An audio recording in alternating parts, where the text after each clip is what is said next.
And first up, Governor of the Bank of Ghana, Dr. Ernest Addison, has admitted that the country's international reserves are under intense pressure, paying more than $5 billion this year alone to clear some of Ghana's debts and meet other government obligations. He was speaking at a press conference after the Monetary Policy Committee of the Bank of Ghana met to review the economy. At the end of October 2022, the stock of gross international reserves had declined to 6.7 billion, equivalent to 2.9 months of import cover, compared with the reserve level of 9.7 billion US dollars, 4.3 months of imports at the end of December 2021. Net international reserves, which excludes encumbered assets and petroleum funds, was estimated at 2.8 billion US dollars as of October 2022. The significant decline in reserve buffers arising partly from loss of market access, significant portfolio reversals, rising petroleum product importation bill, market reaction to sovereign downgrades by rating agencies on fiscal concerns, alongside increased foreign exchange demand, exerted intense pressures on the local currency.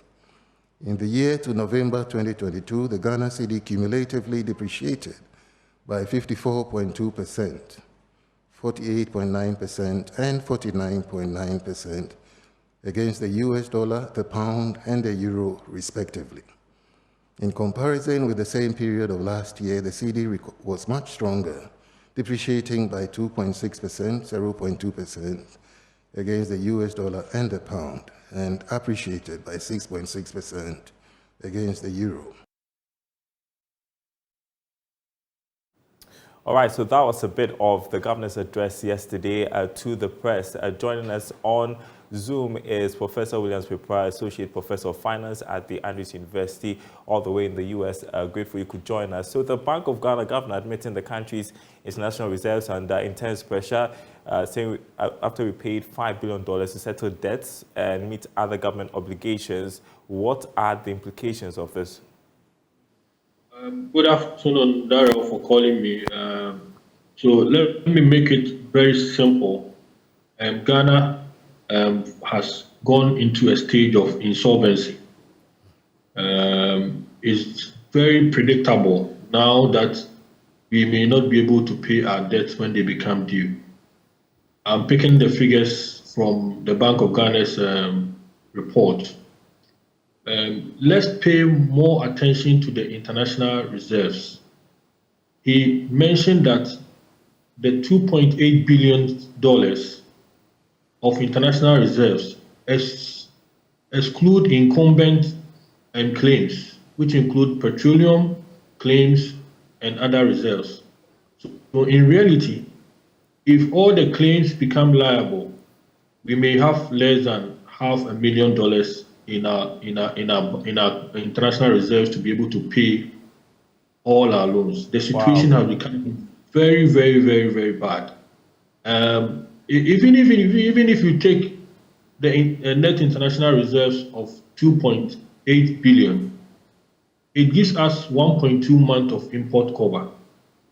So we do an analysis with about the $400 million purchase of petroleum product in a month. This 1.2 million will only take us within 3 months.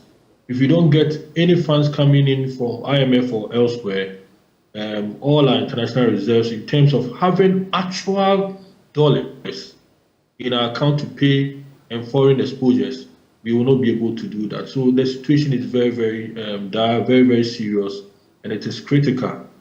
I'm not surprised that some discussion are ongoing on the gold for crude discussion. That was going to be my next point, because the Vice President last weekend revealed that government would explore gold for oil barter policy, where gold other than the US dollar reserves will be used to purchase oil products in a bid to strengthen the country's forex reserves position and the cedi. But we've got some CSOs already questioning this move. I mean, I know why they were questioning it, because one, this is the first time we want to venture into this kind of transaction. It involves swaps forward trading and currency trading. This is a high-risk area, and we should ask ourselves if we have the expertise to handle such transactions. Also, the question is, how is Bank of Ghana going to purchase the gold, as they have mentioned it? I understand sometimes the gold mining companies require local currency to run the operations. Probably BOG will be giving them in advance some CDs, and they will take a repayment in gold on behalf of government and then use that one to pay. But it's not going to be that much. So that is the kind of discussion probably you may have to check. Maybe government will also be having a discussion with the mining companies, instead of them paying their taxes with in terms of CD currency, will maybe require them to also pay their taxes by using the gold, and then be able to use that one to go and do the swaps. In effect, central bank will have to purchase a lot of gold for them, and then also in terms of this transaction normally involves forward trading in terms of pricing. So you need someone who is an expert who can really help us to be able to come out in terms of positive positioning. Forward trading and swaps are what we normally term as a seesaw position. One will lose, one will gain. So we may have to be very careful in venturing in this kind of transaction. But I understand why government wants to do that, because, as I mentioned earlier on, in the next 3 months, if you don't get IMF giving us real dollars, central bank will not have real dollars based on the international and net reserve position.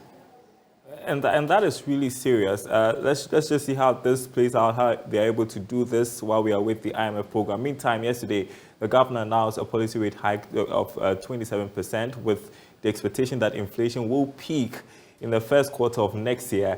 I'm sure they're hedging that against an IMF program as well. Your reaction? I mean, to be able to control the situation, the Bank of Ghana, that is the only tool they have. The monetary policy tool, as inflation is going up. In the report they issue, they notice that money supply and circulation increased by 45%. So to them, they think that money supply is the factor causing the inflation. And I understand why this will happen, because Bank of Ghana themselves, they have loaned what they call overdraft to government to spend, or which gives a deficit of 41 billion Ghana cedis. So as you give money to government to spend, you are still infusing inflation.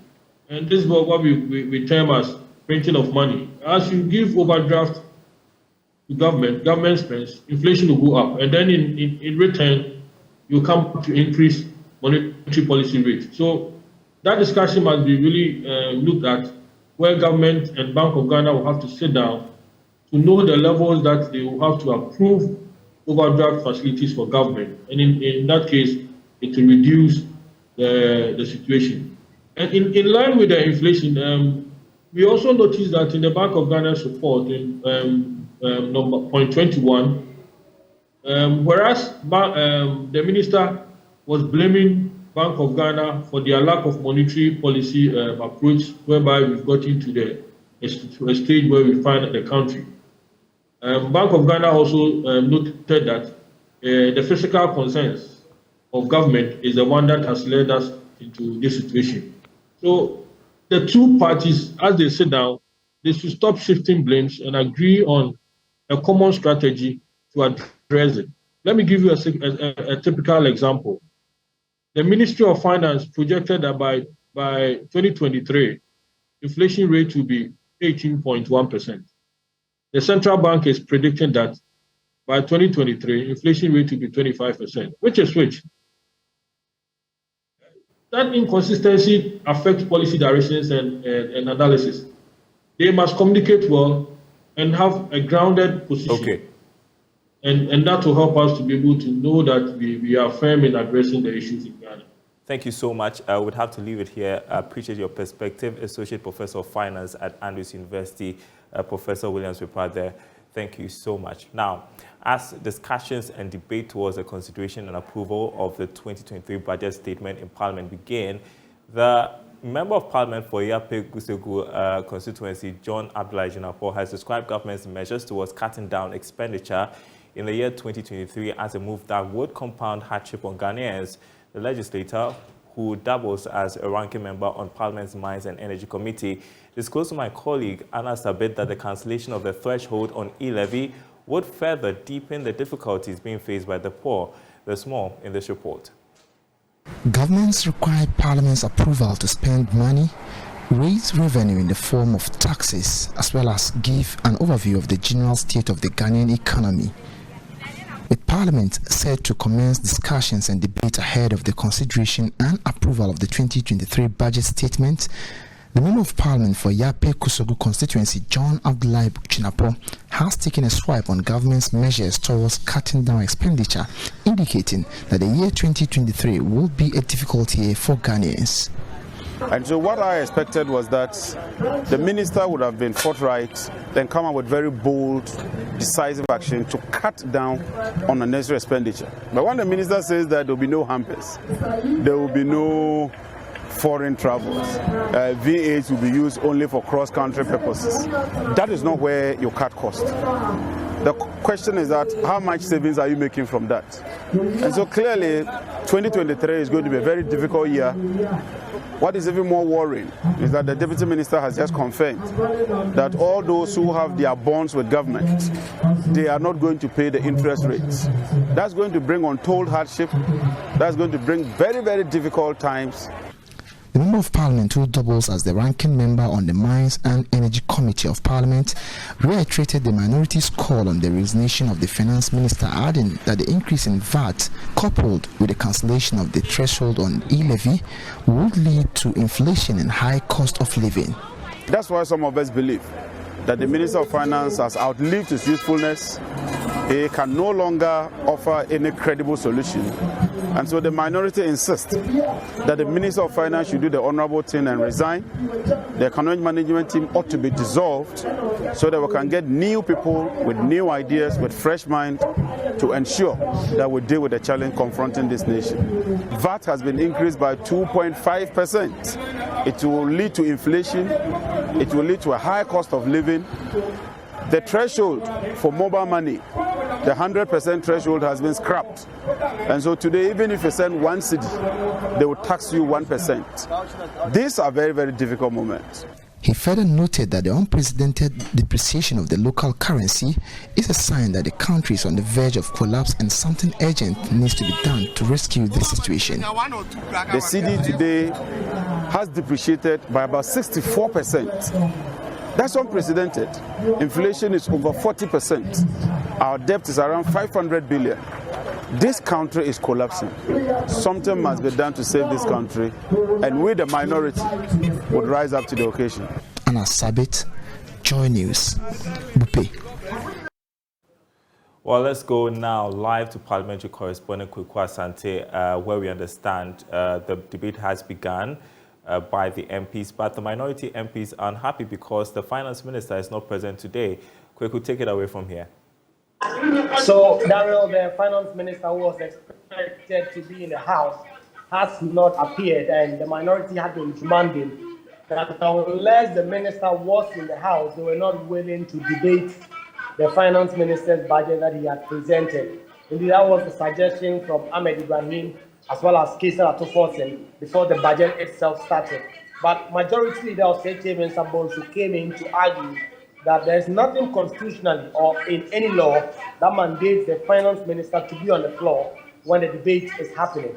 And so the House must proceed to them providing some information that the Minister of Finance had traveled to Germany on some state assignment and had actually informed the Speaker of Parliament that he was not going to be available for the budget debate within the next few days.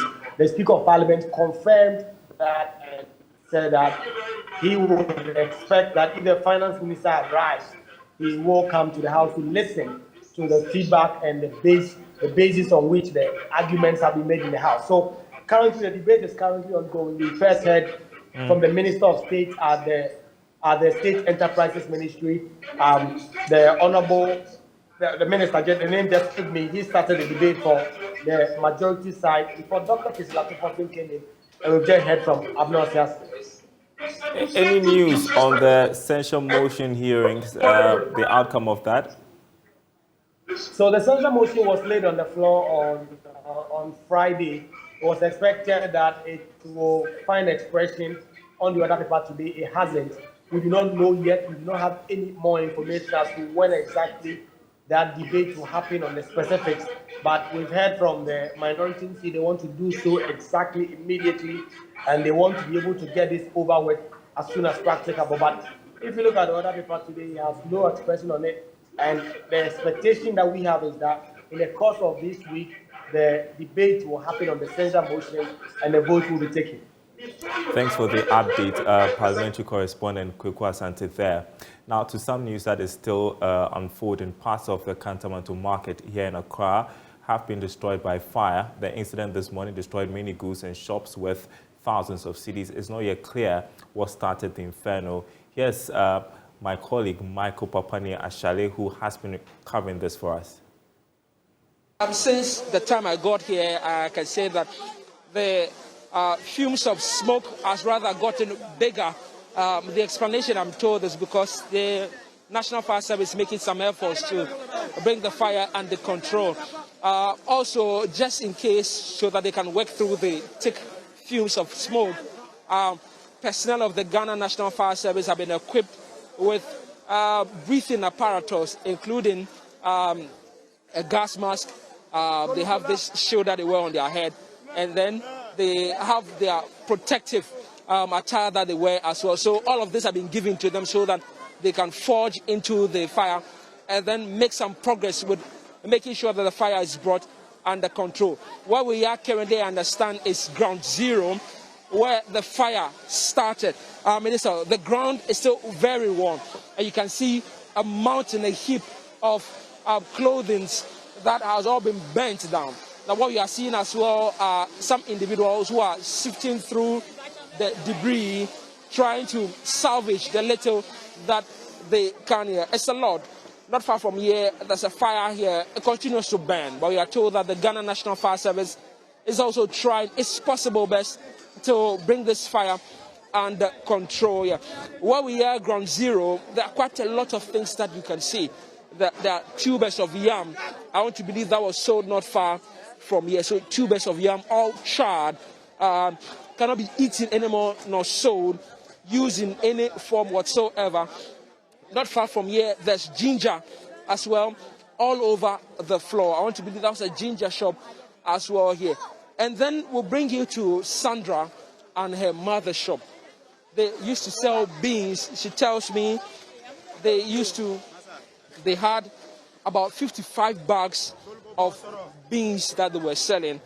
But since the incident happened, they have lost more than 40 of those. She tells me they've been able to salvage just about 10 bags of it, and these beans cannot be sold on the market anymore. At best, they'll have to sell it to a farmer who will be willing to use it to feed animals, or use it as feed on their farm. So it's a difficult situation for those who are affected by the fire here, with a lot of individuals trying to help them as well with salvaging efforts here. It's a tough situation for many of those who have lost a lot here. In terms of update for the fire, the Ghana National Fire Service earlier told me they deployed 7 tendon machines that will help them to fight the fire, with an additional 2 on its way to join them. They've been working side by side by each other, trying to bring this fire under control. So these are the wreckage. These are all that's left of the fire at Kantamanto. A very unfortunate incident there. Can't imagine what the traders are going through right now. You're watching The Marketplace. Let's turn to another subject. The UPSA Law School Diplomatic Dialogue Series takes place tomorrow, Wednesday, November 30. There's a dialogue on the global crisis, African conundrums, and U.S. foreign policy. Here to tell us more Gertrude Amokama, coordinator of the event. Grateful you can join us this afternoon to talk about this. We usually talk about the Africa Trade Roundtable, but we're talking about something really different, Gertrude. And so for those who are hearing about the diplomatic series for the first time, tell us why this was created. Right. Hello, Daryl. Good afternoon to you and your cherished viewers.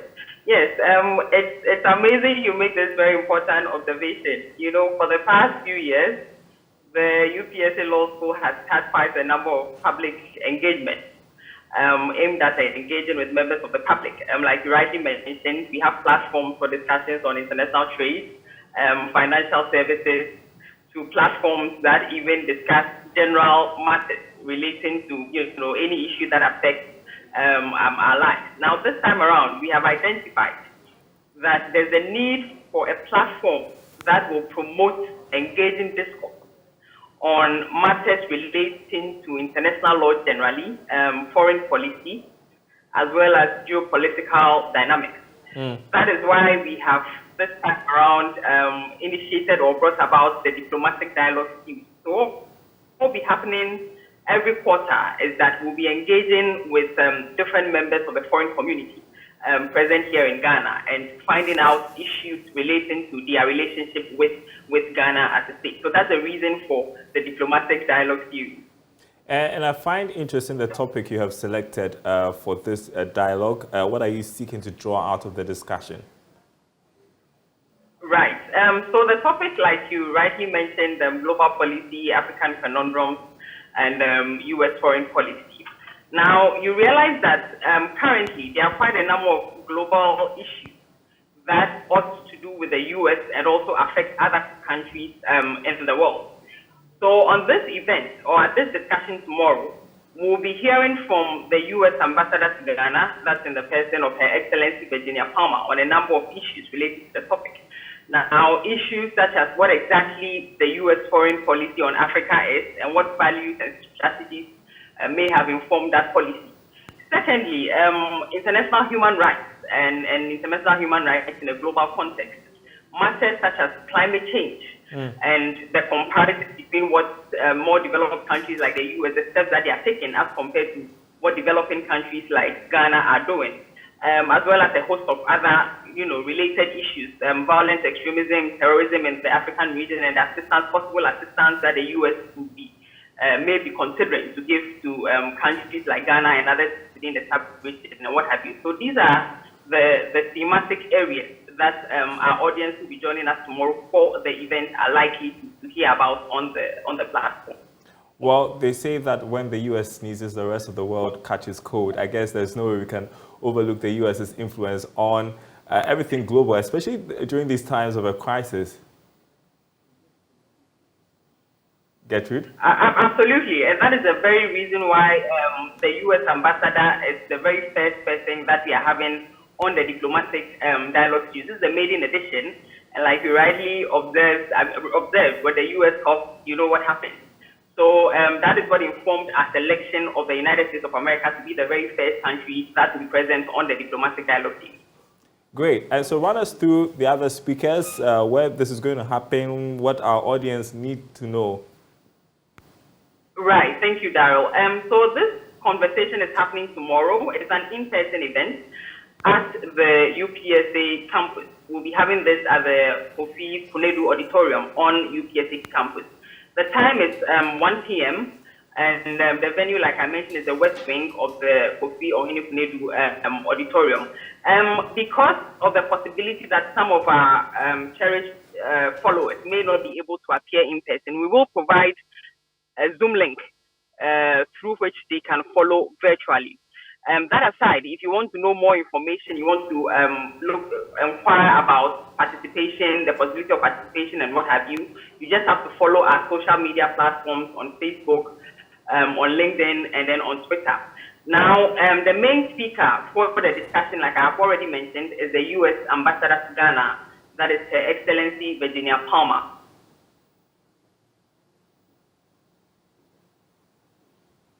So that is Professor Oopsie. Abuchi. And the chairperson for the event is the Vice Chancellor of the University of Professional Studies. Professor Oko Amati. So for more information, just listen for more information. All right. Thank you so much, Gertrude. Nice to speak with you after a while. And that's the marketplace. Thanks for watching, everyone. There is more news on our website, myjoyonline.com/business. My name is Daryl Kwawu. Thanks for watching.